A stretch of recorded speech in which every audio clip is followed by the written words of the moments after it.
Welcome to the Windows Computer and Technology channel, and of course there's a lot of comments and a lot of frustrated people around the fact that the Intel 13th, 14th generation processors have a flaw, and more and more people are declaring that their PCs become either unusable, that they've had blue screens, they've had freezes, and it's just getting worse and worse.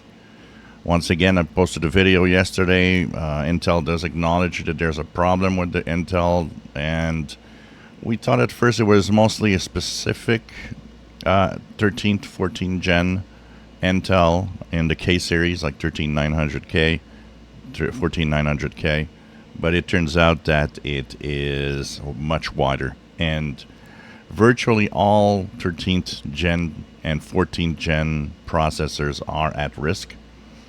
And who sees a problem? Well, it's not everybody. It depends what you do with your PC. But depending on what you're doing, and I would guess, because I've seen a lot more gamers going crazy over this than other people. So the usage, the way you use your PC and how much you solicitate the CPU probably has some impact on why maybe you're getting more problems than others. It impacts 65 watts and more CPU, so even the basic 65 watt CPU is at risk. And what happens is that it's from Intel's own story, a microcode problem where the voltages that are injected in the CPU when the CPU needs more power are wrong and actually higher than what they should be, and this damages the CPU actually. So they say that if your CPU starts getting blue screens and problems like that, you should immediately stop and either contact, because that's the dumb part that I still can't believe. Contact your manufacturer or contact what they're gonna say. It's like this is dumb. And the microcode that they're gonna send out mid-August, why can't you do it faster? This is also dumb. So I mean, this has been happening for months now.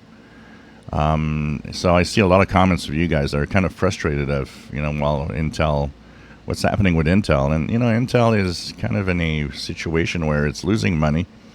It is trying to stay in, the CPU race, but it seems that Intel isn't the Intel that we used to. But, there's always been some problems with CPUs from time to time.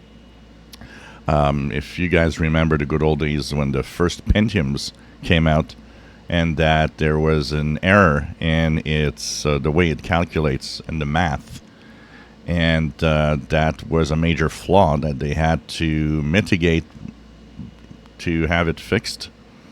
AMD also has its did have its share of problems from time to time.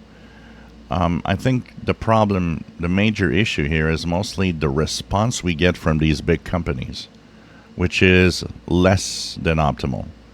I find that the response from Intel right now is a very crappy response, especially if you have some really, really latest hardware.